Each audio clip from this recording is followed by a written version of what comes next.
Okay, hello. Hi, everybody. I'm Alex from FeedOps. Welcome to our Scaling Sustainability E-commerce Business webinar panel discussion. Bit of a mouthful, but we've got an hour to get through it all. Like I said, I'm from FeedOps. You won't be hearing too much from me. I'm the host of the discussion, and I'm joined by Dan Peters at Clearco, Laz from Apéro Label, and Leon from Madison Accessories. Now, before we get into the meat of our discussion, I just wanted to go around and each panelist introduce themselves, a little bit of background, and a little bit about the business that they're representing. So, Dan, why don't you kick us off? Sure. Thanks, Alex. And hello, everyone. I can't see you, so I'm sure you're all there. So I'm Dan Peters. I'm the Managing Director for Clearco here in Australia. For those that don't know Clearco, we are the largest e-commerce investor in the world. So we've so far invested in over 7,000 e-commerce businesses around the world and about $3.2 billion of capital deployed. We launched in Australia back in October last year, or originally a Canadian business. And the problem that we solve essentially is that traditional forms of capital, whether that's debt or equity, bank lines of credit and venture capital, for example, we're not designed for the e-commerce age and don't really understand e-commerce businesses. And so that's why Clearco exists and the kind of the problem we solve. A little bit about me. I have been in Australia for 20 years, originally a POM.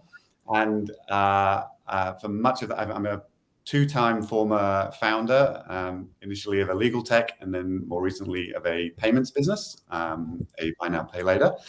And sandwiched between those two things, I was 13 years at Google. So somewhat bring some of that experience to bear when we have a conversation around economic sustainability. So that's probably enough introduction on me. Laz. Hey guys, my name's Laz. I, together with my wife, I'm the co-founder of Apéro Label. So we started off predominantly as a women's fashion label, and now we have men's, shameless plug, and some kids stuff as well. So we founded about 4 years ago. I predominantly look after the operations, kind of sit in a general manager role day to day and do a lot of the photography, filmmaking stuff. My wife Rach is from design background. Lived in New York and did some fashion and film stuff over there. And yeah, one of our key values is empowering women through fashion. So I'm really excited to be part of this conversation today, talking about sustainability and what it means to us. Awesome. And then Leon. Cool. Good morning, everyone. My name's Leon Pendergast. I've had 20 odd years in fashion and fashion retail. At the moment, we've got Madison Accessories, which is an e-com business for handbags and women's accessories. Like the guys, we've got a plan for a sustainable sort of model, whether it be e-com or the materials we use and our footprint, full stop. But overall, for this business, I do operations and general management. And like Laz, my wife looks after product development and the look and the feel for the Madison brand. Awesome. Thanks, Leon. And thanks, everybody, for taking the time out of your busy days to join us as well. Before I jump into the first bit of questioning around social sustainability, just wanted to point out the comment section in YouTube in the live stream.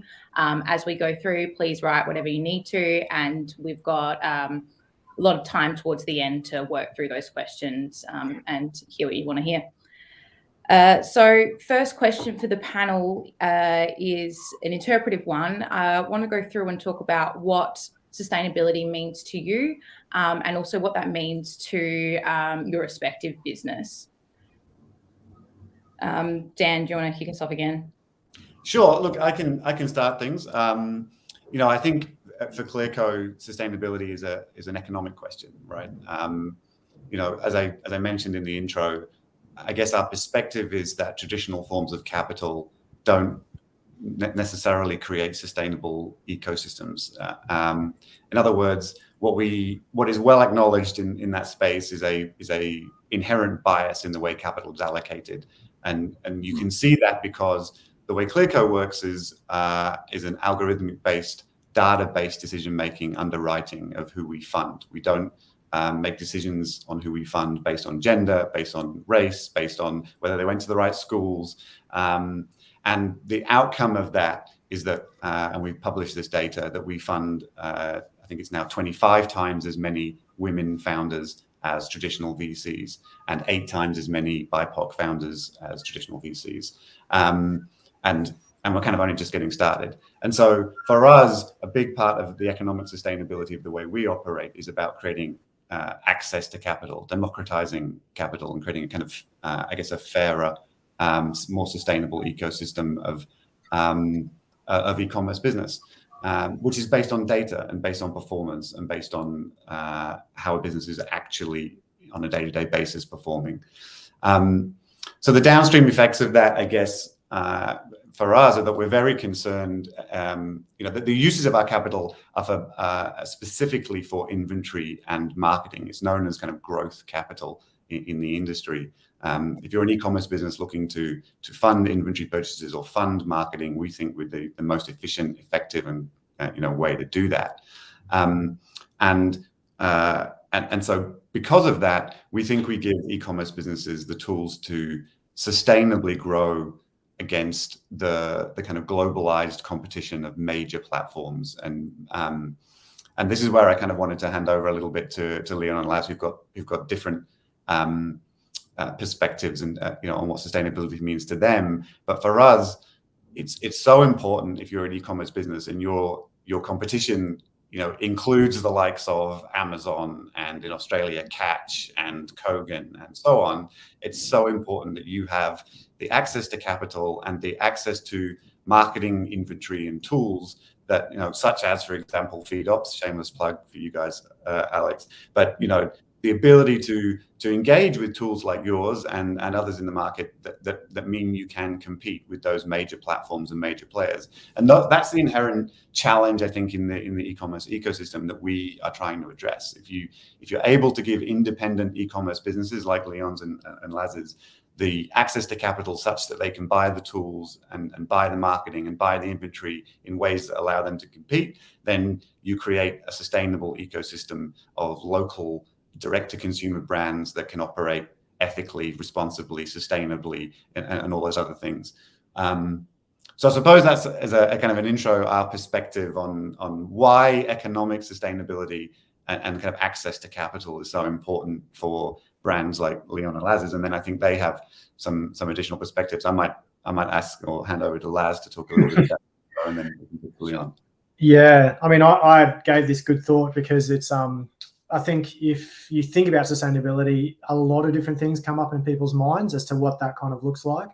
But for us, I think the best way to describe it is that we want to have a net positive impact environmentally, socially, whatever else with our business. And that means that it's a sustainable business, because if we're taking advantage of a supply chain that, we are doing something that is creating landfill or whatever it may be, that is an unsustainable practice because we're contributing to the downfall of our environment or whatever. So from my point of view, our kind of North Star as far as sustainability goes is, are we making decisions based on leaving a net positive impact because we are a for-profit company, so we're here to make money at the end of the day, but we also have a social responsibility because we're making money to actually not just ruin the planet while we're doing it or ruin people's lives. So, another facet for us is it sustainable, people's shopping habits? So with our brand, we focus on being more considered. We design things that are designed to be timeless.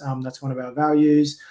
So, we don't want people, not to speak ill of fast fashion, but, if you talk about fast fashion as a whole, it's designed to be really cheap, really trend-based. So people are just buying lots of stuff with no consideration. It's just, I'm buying it to go out on the weekend and I'll probably never wear it again and it'll, go into landfill or whatever. So we partner with people like Aerobe who allow you to rent or on-sell your clothes. So it's making decisions like that. With our poly mailers, when we first started, we didn't have recycled poly mailers or ones that could be recycled because we couldn't afford it. We were a startup. So as we've gone along in business, we've made decisions to have compostable mailers and different things to slowly decrease our carbon footprint and add something whether it's socially, ethically, whatever it may be. So that's kind of where we sit with sustainability in our definition, at least. Yeah, awesome. Thanks, Laz. I'd be keen to talk about more those periodic steps you took as a business whilst you were growing as well. I'll throw over to Leon for that question about what sustainability means to your business. Sure. I think sustainability for us is sort of on two levels. One is product and the social sort of impact that our product and packaging might have on the planet. And the other one, to touch on Dan's point, is more about the economic sustainability of a business that is competing with the likes of Amazon and very deep-pocketed companies that can outbid you on Google in 45 seconds. So, and if you want to compete, just how expensive that is. So I'll touch back on that in a second. But just talking more about product and our impact in regards to packaging, it is a big deal for us. All of our product is synthetic, so we do have a petrochemical base to and the majority of our product. There isn't too many natural fiber options for the product that we do. So the big progression in our industry at the moment is looking at recycled versions of our base materials, which is really quite interesting. So for us, it's now the evolution of the business into touching on Laz is, what impact as a business are we making, and can we leave? I don't know.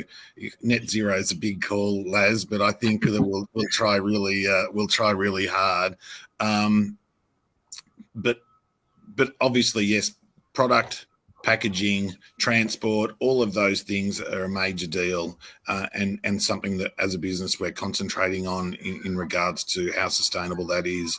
And then and just back to where Dan was at with being solely e-com, and our path to market is via Google, Facebook, Insta, etc. And just just looking at the cost per clicks, all of those things that have happened, and how the cost of each of those advertising channels has increased markedly over the last sort of 6 months with COVID and everyone wanting a piece of that pie. So how big a hole do you dig with your marketing spend before it's not recoverable in future sales? That is that's a really interesting question.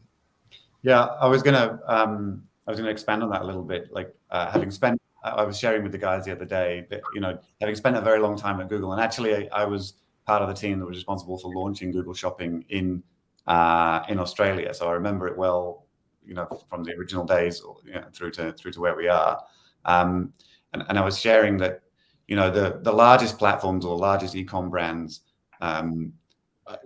really see themselves as data science players. Like they're able to and in fact do hire teams of data scientists to manage and run their Google campaigns. And back on the idea of giving those tools to independent D2C brands and expecting them to be able to compete with those kind of players is tough, and that does force the price up. So again, shameless plug for Alex, I suppose, but access to those kind of services where you are getting sophisticated platforms and tools that can allow you at some level of scale to compete with the major players who are is really, really important. It's essentially the only way you will sustain your business. If, as you say, Leon, your path to market is those platforms, and you're fighting with forks and spoons in a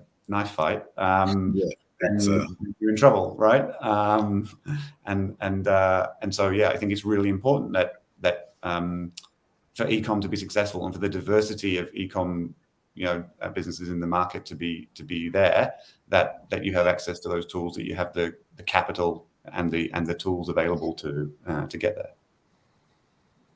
Yeah. No, for sure. Laz, I wanted to throw you back in the spotlight and just talk about customer acquisition further to Dan's point and Leon's about these different channels. What's Apéro's approach, especially coming in with all the comms you've got around the sustainability pieces that you're doing? Is it how much push and pull? Well, the funny thing is that, you know, part of this whole conversation, it was just rattling around in my mind as you guys were talking. And, you know, I think we touched on it when we caught up separately, just talking about things like, say, veganism or, you know, because sustainability brings up this whole kind of social and ethical question. And it's funny because, you know, fashion especially, we have to use influencers. So it even comes down to, you know, being sustainable means that we have to use influencers that don't promote things that we don't share values with. So, you know, our marketing channels, like everyone else's, you know, since iOS 14 kind of came out, the cat got thrown amongst the pigeons. And, you know, we've had bushfires, we've had COVID, we've had floods, we've had, you know, global wars. Like, it's just every man and their dog is now moving to e-com. And, you know, the barrier to entry is quite low as well. So you see a lot of, you know, brands standing up there now. And, you know, people, I'll just say that it's very easy to choose to do non-sustainable things because at the end of the day, the path of least resistance is what most people take. So it's not easy to, you know, Leon to sit there and go, well, we're going to choose recycled fabrics when no one really cares. Maya's not going to care if they're buying bags, if they're recycled or not. They care about the profit margin they get. And, you know, with us, we're choosing natural fibers and they cost more. So we've got the decision where do we keep on going down this path of choosing sustainable options, which means that we have to raise prices because freight's gone up 1,000% in the last, you know, 6 months. So there's all these things where we see a push for consumers to want these things, but does the market actually, you know, are they willing to pay for it with their wallets? So, you know, we're in the same boat. I don't know.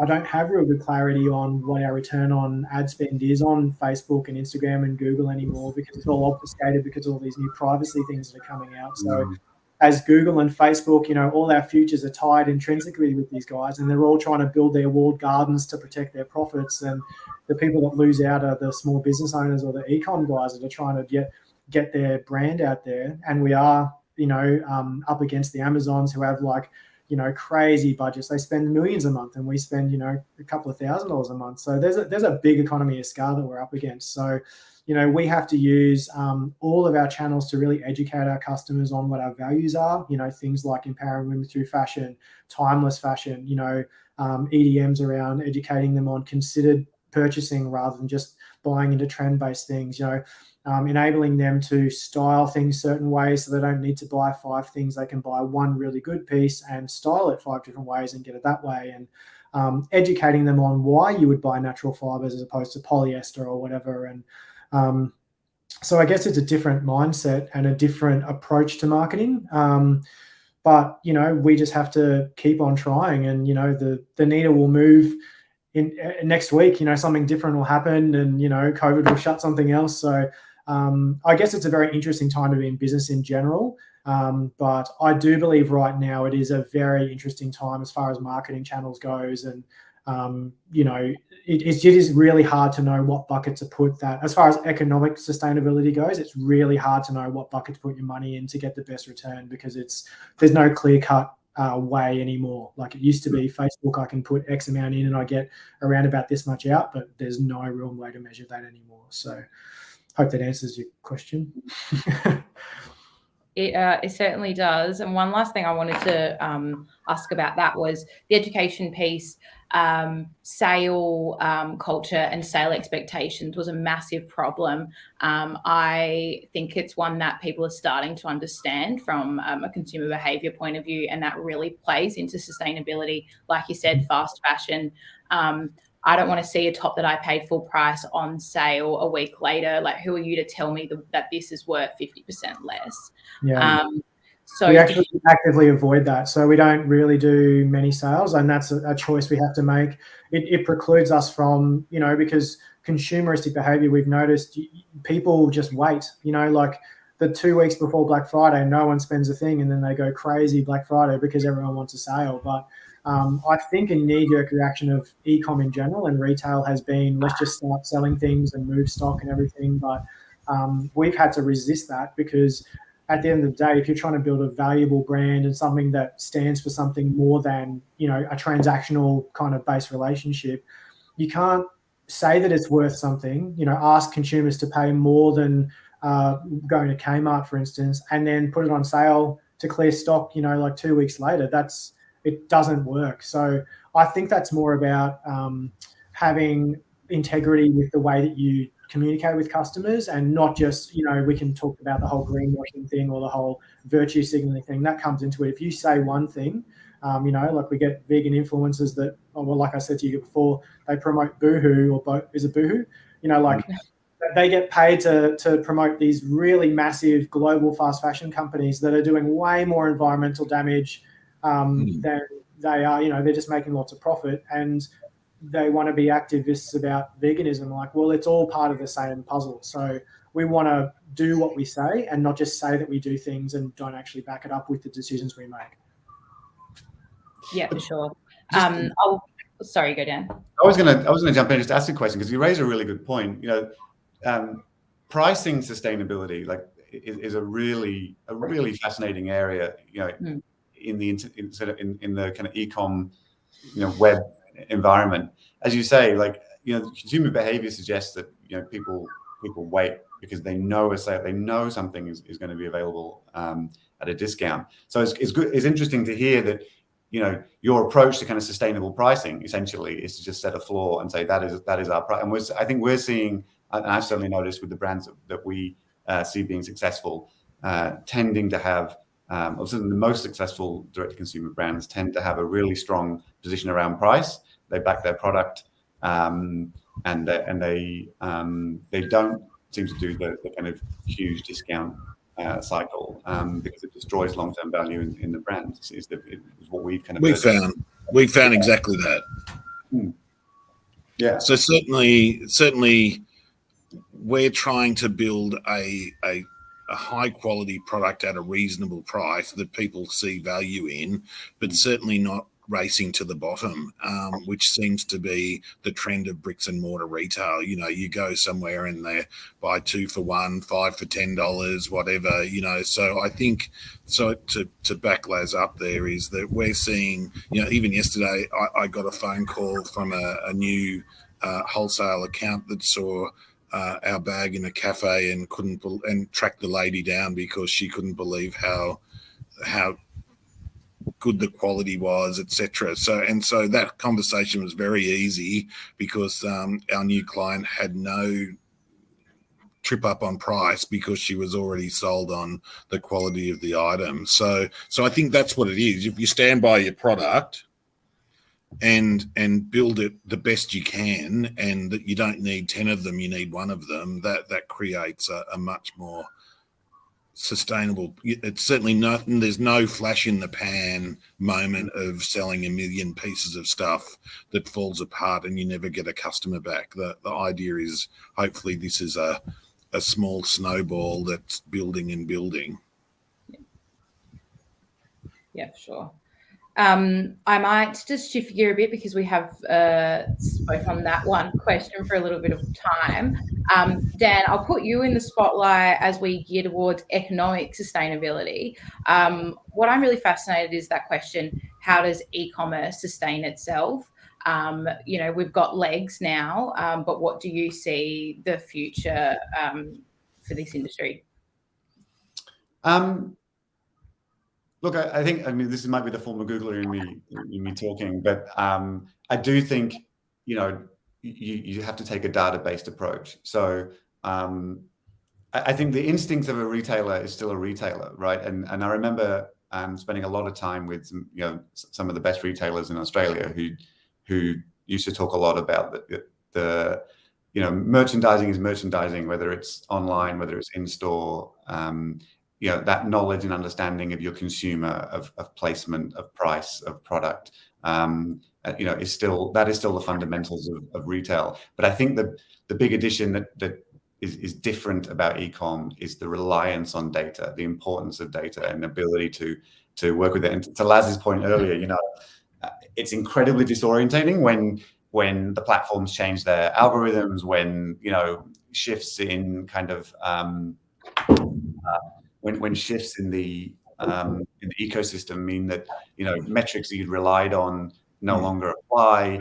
And so I do think that finding ways to scalably access and use data platforms, whether it's cloud services, whether it's agency services that have got deep tech knowledge in this space, I think that's the way that e-com brands need to really be successful, and they need to do that in a way that is scalable. So you don't have endless budget, right, to go and employ these services. You need to know what the ROI is every time you engage them.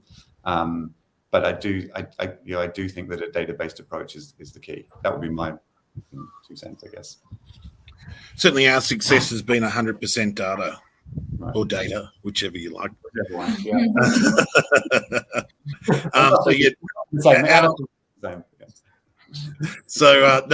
Ours has been 100% data. The result is fully driven by the data. There's no doubt. And coming from a very structured retail background of bricks and mortar, it's been a lot of fun to see the evolution and not be so reliant on store setup, or obviously, as you say, the website has to look amazing to convert, but in actual fact, getting people to the website has so little to do with the brand in some regard. It is who are you driving your marketing to? Yeah. And at what price and what price? That's right. And what return on investment are you going to create a target that you can sustain this forever? When does it become not viable? Yeah. And maybe just to build on that, I'm reminded that when we talk about e-commerce, it's kind of interesting because it seems like such an old-fashioned term now, e-commerce. There's just it's just commerce, right? At the end of the day, I used to have these conversations all the time with retailers who are omni-channel, right? And the kind of one of those pivotal moments is kind of the Apple Store experience, right? When you walk into an Apple Store and you browse, and then the clerk comes and you check out via a mobile app, and you go and fetch the Apple from the back room, and it appears at your house the next day. Is that an e-commerce experience, or is that a bricks? What is that? Is that a digital experience? Is that an online experience? What has happened in that process? And it's kind of, it's a blended experience, right? It's a truly blended experience. And so I think it also helps, especially if we've got people here, and I don't know who's in the room, but if we've got people who are kind of omni-channel retailers, but taking that approach of really seeing things as just commerce, right? And taking a database approach to the entire value system, value chain is kind of really important, so that you're attributing value to every touch point all the way along. One thing I do want to add to this side of things, especially around economic sustainability with e-commerce in general, or commerce, is that I do think there's a bit of a temperament around e-com that it's like some golden goose that's just it feels like everyone reckons it's Silicon Valley or something like that. And now traditional retail, you have a store, you have visual merchandising, you see customers walk in, it's fairly basic, and it's not very complex in the way that you go to market, because you kind of market traditionally, but it's not that bad. Whereas now with e-com, there's so many not to speak ill of FeedOps or anything like that, but there's a platform for Google marketing, there's a platform to automate your returns, there's a platform for shipping. So now there's this giant ecosystem designed to draw resources out of those businesses whilst helping them, but the amount that it actually shifts the needle for those businesses is not really quantifiable. So half my day every day is sifting through pitch emails from this and that, and some new platform, and it's just crazy that on the flip side of all this kind of advancement, where we can go direct to consumer with our brand, and you see brands like Jagged now who have just pulled out of Myer, Iconic, they've closed their flagship store, so they're going pure play digital, straight to customer. But there's a large cost involved with that. So we're on Shopify Plus, which is $3,000 US a month. There's multiple platforms that we have to utilize just to kind of play with the big boys or to give and experience what other customers are expecting. So, if we want to talk about economic sustainability, we need to look at the way the actual ecosystem works and whether that is sustainable, because I do feel like, and I'm obviously a business owner, so I'm on the opposite end of it, but I do feel like we are kind of killing the goose with the golden egg here, and we're sucking the life out of the business owners and the people that are trying to build the things, rather than kind of giving them opportunities to grow as well. So yeah, we need to be really conscious of that we see e-commerce this epic opportunity, but at the same time, there's people trying to build businesses in that are trying to balance cash flow at the end of the day. So yeah, there's a big tug of war there. On that, it's a very good observation. We often say that you're as a retailer or an e-com brand, you're competing with the greatest e-com or commerce experience that particular consumer has ever had, right? Mm-hmm. Like, when they go into your store, they don't give you any leniency because you're Laz from Apéro Label, right? It needs to work like Amazon. It needs to be lightning fast. It needs to be one-click checkout or nearly. It needs to have incredible AI that knows me, recognizes me, and sorts content on your site for me. All of those things. All of that costs money and is highly sophisticated, and it's hard to do. If it was easy to do, everybody would be Amazon, right? So you're right, and we as consumers, because we're all consumers too, right? We whether we internalize it or not, that is our expectation. As soon as that site lags, we leave. We have so much data on that.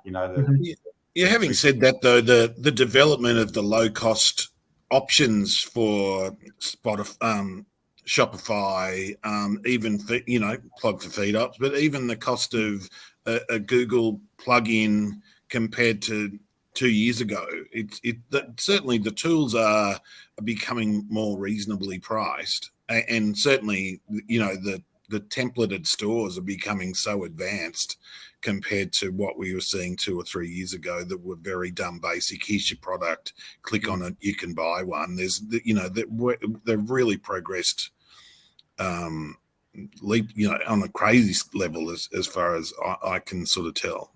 Yeah. Do you have some examples of tools that you use on Madison that you think are particularly valuable? Maybe that'd be interesting. Yeah. I think certainly we've learned so much. I think I touched on our pre-discussion yesterday. And again, it is a bit of a shameless plug for FeedOps, but to be fair to FeedOps, that we spent 3 or 4.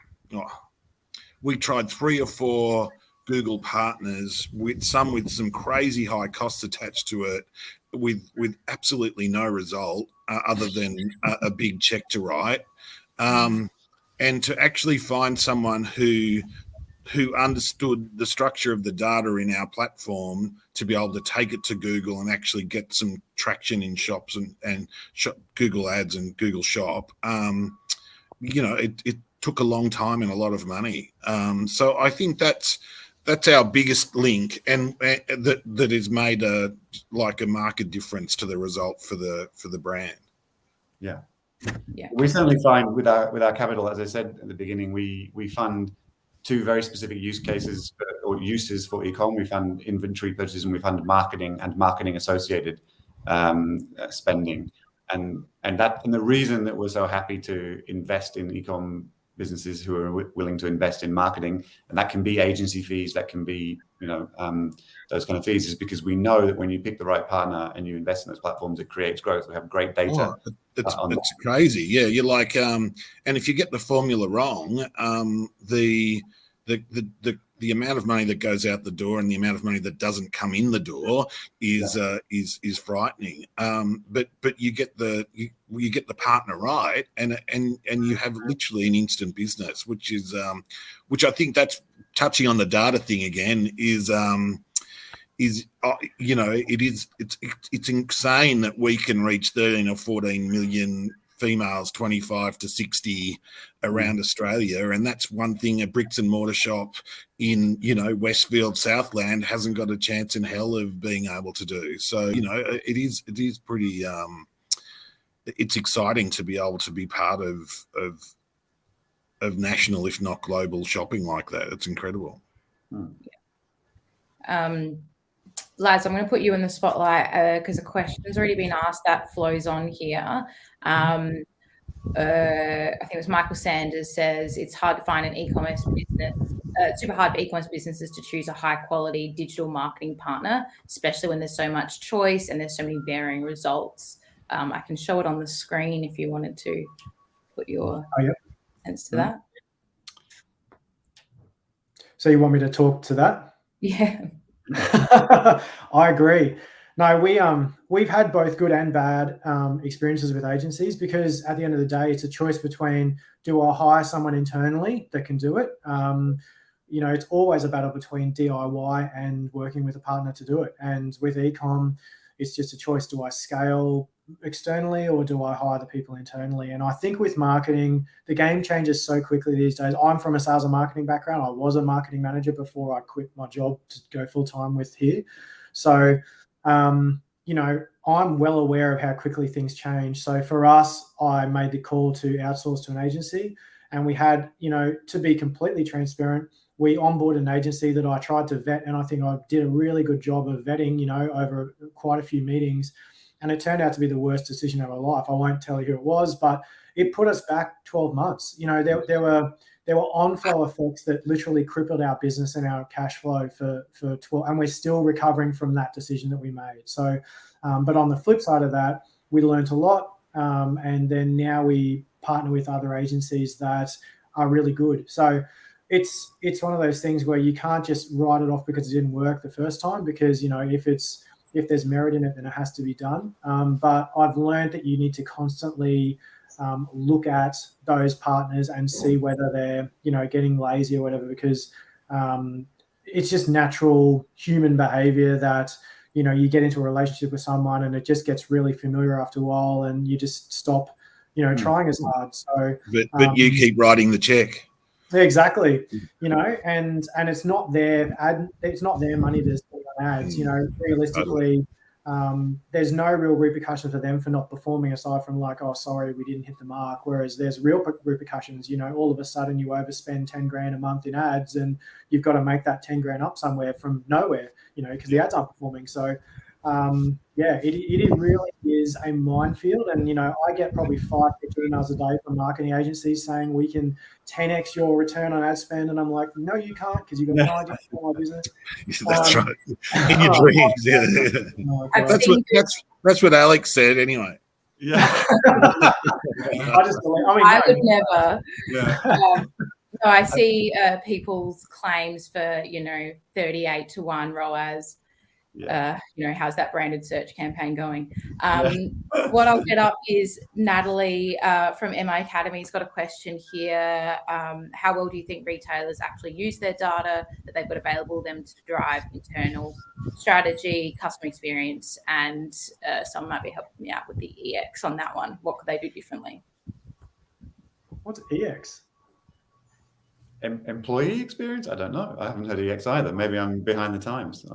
Nat, you're crazy. I can give you a little. We work with major retailers or major department stores every day, and from their buying decision down to their customer experience, it comes down to the custodian of the category or the custodian of that piece of the major retailer. I feel. We get buyers that literally that do your head in and buy based on their personal choice, which which kills me. And then we get other buyers who are so data connected and so unbelievably tuned into their client and what is selling. So I think, I hate to say it and be boring, but I think it comes down to the individual custodian of the component of that major retailer. Some are amazing at using data and some are really, really bad.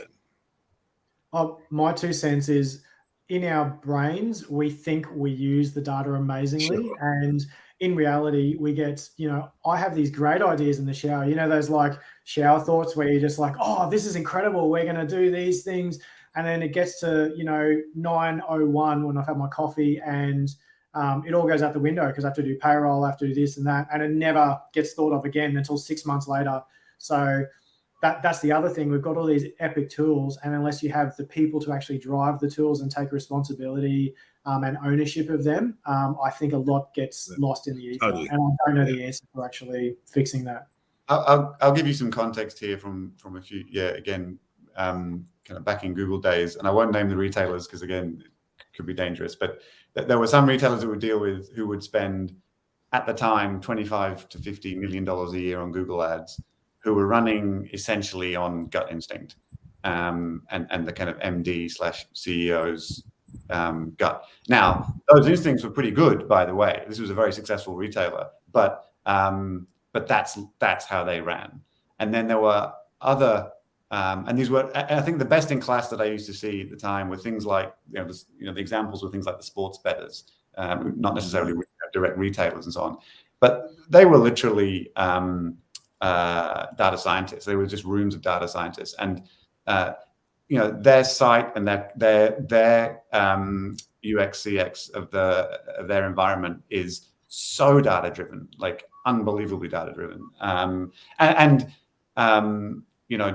they would be running multivariate tests on hundreds at a time to get the most out of every dollar they spend, to get every pixel on the page the right color, and the right size and shape and so on. And so you had kind of two extremes of, I think the capability and responsiveness to data. And, I think, our experience was when we looked across, when we used to look across the entire ecosystem, so not just retail, but if you looked at everything from sports betting to banking to retail to government to, across the entire industries, retail was sort of somewhere in the middle. It was nowhere near as far as the kind of pure play, true, things like sports betting and other kind of, pure play data driven services, but it also wasn't as active as the likes of government and sort of utilities and other things, So, as an industry, I would say retail is kind of somewhere in the middle of that adoption curve, and e-com somewhere towards the kind of more sophisticated. But it varies. My experience was it varied wildly, within the industry, like wildly. I would add that user experience and employee experience are generally diametrically opposite, because when you want to improve user experience, generally employee experience degrades massively because you're forcing a new platform on them, or like I reckon I'm the cause of like many nights of restless sleep of my employees, because I'll have these grand ideas about how we can improve user experience, and it involves, like redoing the website or something like that. So yeah, the problem is that you've got these two things that are completely opposite. So one goes up and the other one goes dramatically down. So that's a hard balancing act as well. Sure. I'll just point out that we've still got time for questions if people want to add some comments. Sorry, Leon, off you go. Yeah, can I ask a question or throw one at the panel just for fun? I think we touched on yesterday, and to me, the giant corporates are the ones that, from petrol companies, you name it, the trend of sustainability and how big a component of marketing campaigns being sustainable and globally responsible and etc. has become that, you don't really see 10 minutes on a commercial, if anyone watches commercial TV anymore, 10 minutes of commercial TV without some, advertising coming at you about green energy but how big a play is the corporatization of this to make everyone feel good that they're doing the right thing, and who is, are we all really doing the right thing? Is it a trend is what I'm saying, is my question. Laz, do you want to go first? Oh God. No, I'll let you start. I just got to gather my thoughts so I don't say anything that's going to crucify me.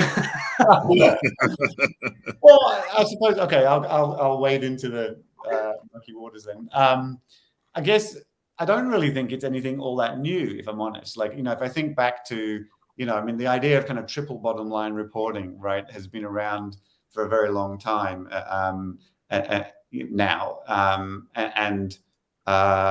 I think there's a broader political question about, the role of companies in society and, what responsibility do they have to the shareholder versus, other stakeholders in their business, right? I know I can speak for Clearco that, I do feel like we have a genuine commitment to economic sustainability. Like, I think we truly believe that data-based decision-making for funding options, particularly in these kinds of spaces where data is rich and good, creates more sustainable businesses and a more sustainable ecosystem all around. And we think we can prove that with some data, which I quoted earlier, and I think that's fair and reasonable. Beyond that, I don't know that we. If I'm thinking about my kind of 6 months at Clearco, I don't know that we make other dramatic claims beyond that. And I think, and I wasn't suggesting Clearco was, but just in general, how big a deal spruiking your sustainable social conscience is just seems to be. It has to be credible, right? It has to be real and credible and meaningful and true, right? Ultimately, it has to be authentic. So, because if you look online, you see, I can think of a couple of brands just following their Facebook feeds, and they claim big time that it's Australian designed, Australian this and Australian that. And if someone starts on them about, but where is it actually made? And then China comes up and you see them just get slaughtered, So it's those sort of things. It's such a fine line between marketing yourself as this sort of green god compared to the realities of trying to be, as Laz mentioned before, the cost, etc., the reality of being green or sustainable, and the costs involved. You can get shot down very fast. I think if you market yourself, it's like, when you're driving in the middle of nowhere and you see like voted Australia's best coffee, like a sign that says that, and you're like, it's not. If you have to put a sign up saying that it's Australia's best coffee, it's guaranteed to be one of the worst coffees you've ever had. So I think, personally, we could be as sustainable as anyone else. I'm never going to put a target on our back by saying we are. I'd rather just do it and not make a big deal out of it, because I think it's the right thing to do. So that's obviously, we lose, PR, kudos or whatever, and we don't get a lot of PR because we don't tell a lot of our backstory, which is probably to our own detriment. But I won't crucify myself with this, but what I would like to see is that I think a lot of people do grandstand, and I think we're in an age of popularity being the thing that actually dictates people's wallets, as cynical as that sounds. Totally. On that social media, full stop. Yeah, so you look at brands like Jagged, you look at PE Nation, they're all started by influencers generally. So you see these brands that take off purely because they had a big following to begin with, and they got promoted by someone who had a big audience. So my personal bugbear, without sounding super cynical, is when I see influencers start a fashion label, and I'm like, you're an influencer, you don't actually know anything about fashion. So now people are spending money with you and you're getting ill-fitting clothes. You're not a designer. You're buying stuff really cheaply, but no one really cares because it's a popularity thing. So that's where I think that at the end of the day, you can say everything you want, but people still shop with popularity because, if we get a piece on Carrie Bickmore, all of a sudden that's sold out because for some reason people love news presenters. So, at the end of the day, we can spend money on Google and Facebook, but you get it on someone popular and it sells. It doesn't matter whether it was, sewn by Tibetan monks or not. Like, it just doesn't factor into it at this point in time. So that's my cynical viewpoint, at least. Yeah. One brand that I see a lot, and I think it plays into that popularity, is Patagonia, and what they're doing in the sustainability space.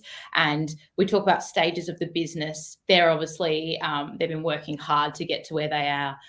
They were bragging on Facebook that on an organic post, that they don't pay any money to Facebook for ads, which is an awesome place to be. I'm really happy for them, but it's not the reality for most businesses.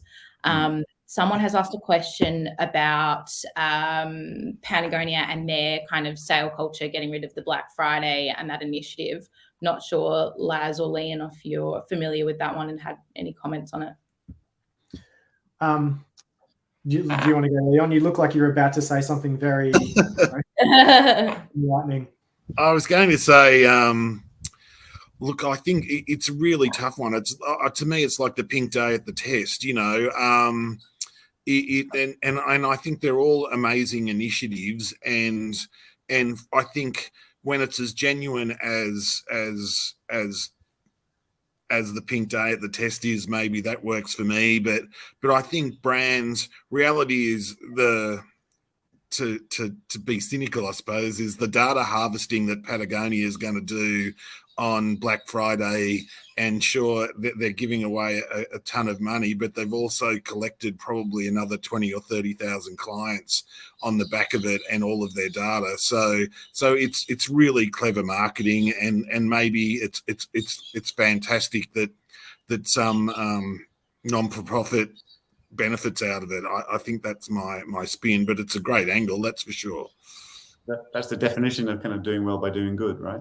That's right. Yeah. Exactly. Yeah, I think I'd agree with that. It's great to be in a position to be able to afford to boycott something that other people have to participate in, because, literally for us, the big peak periods are things like Black Friday. So for us to go, oh no, we're going to not participate in Black Friday, we're just making our business unsustainable by, stopping our sales, and we'll just shut up shop and another brand will have to take our place. So, and Patagonia is probably a very unique thing where, once again, the founder lives that way. Like, that's just his way of approaching life, and the culture is so strong through that company that they can do that, and they've built a community around a lifestyle. Whereas, typical fashion, Patagonia is fashion, but it's actually a lifestyle-based brand that has a big following.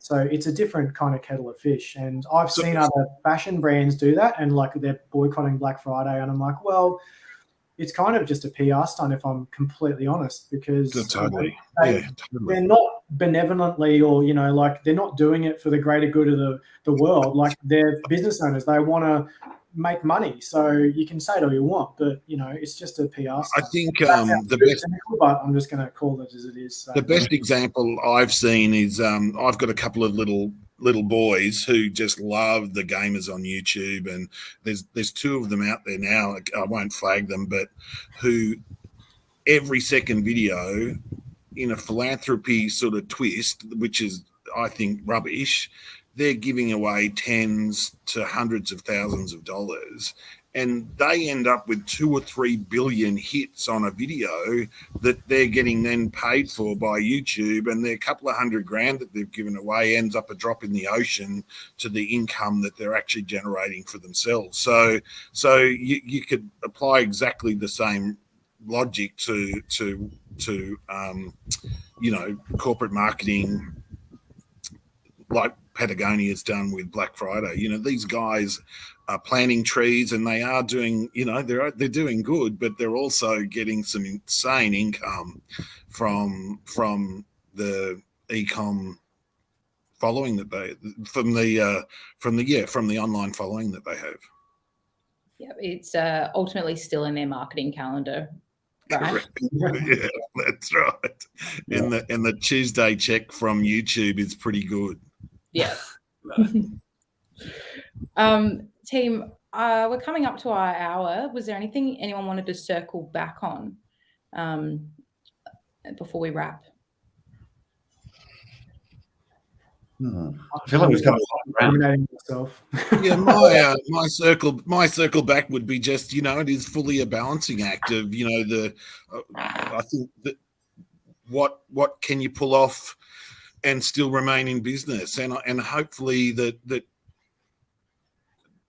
to promote what noise is coming out of marketing at the moment for sustainability and green and so on. I think it's awesome that everyone's talking about it. We're having this forum because of it, and it's just, let's power to us to try and just balance the show between what's commercially viable and what we can put back into our space. I think my last thoughts would be, around sustainability and things like that. I guess I was asked the question multiple times of whether we have an exit plan for the business. Fashion is seen as this thing where it's almost like tech companies at the moment. You see Princess Polly and all these businesses being bought out for millions and blah, blah, blah. And Rach and I actually sat down and we said, no, we don't actually want to have an exit plan because we want to build. I think the days of a business being around for 20 years, for some reason, it's almost frowned upon now. Like if you're not a successful entrepreneur that have exited, no offense, Dan, but if you exited successfully. I think he is having a go. Yeah. But you know what I mean? It's like romanticized now that like news.com puts articles all the time like this person made $2 million from polishing someone's shoes. And, like we've almost made it like this thing where it's so easy to build a business and sell it for millions. And I want to go against the grain and you build a long-term, values-based business that actually stands the test of time and doesn't just fall to trends and that kind of thing. So and has true equity. Yeah. So I think that, there's nothing wrong with looking towards that. And it's not easy to make decisions based on that. But I think, it's not a bad thing. Maybe to add to that, I think we can safely say with the data that we see that it is not easy to grow a business sustainably and even get to that exit, right? Like we actually have the data on how few make it versus how many we get. I think we published these numbers. We've had sort of in the five plus years we've been going, sort of 50,000 e-commerce businesses connect their data. That means connect their sales platforms and their marketing platforms to Clearco. We funded about 7,000. That tells you a number of how many we haven't funded. Now, we didn't not fund many of them because various reasons. Sometimes they didn't want funding. Sometimes we weren't prepared to give them funding. But it will show you how hard it is to get your metrics in order in a way that point to the direction that you are likely to be a successful e-commerce business. Let's put it that way. It is bloody hard. Margins are incredibly tough. As we discussed before, you're competing with the greatest experience anybody's ever had and the largest platforms that have ever existed in humanity, right? That's what you're competing with. eBay, Amazon, so on, right? It is really hard. And so what you need is great partners. What you need is, all the things we talked about here today. And Laz, I think it's, I think it always concerns us when we get signals in our data that someone is just, looking for an exit. That's their approach. I think we want to see sustainable metrics. That's part of our algorithm is designed to look for. Is this a business that has performed consistently? The metrics of the business look like businesses that we've seen that be successful over the long term, because ultimately that's in our interest. It's in the ecosystem's interest. So yeah, I think we're in furious agreement there that a sustainable business is the ones you want to back. Mm. Awesome. All right. I think that is a wrap then. Thank you all again. I really appreciate it. And thanks everyone for joining. Any questions, send us an email. Love to hear it. And this will be available now on YouTube forever. So we can look forward to residual questions coming through. 2.4 billion hits. That's incredible. Make sure we have all things off YouTube. Yeah. Beautiful. All right. Ending the broadcast. Thanks, everyone. Thanks, everybody. Thanks, Bye-bye.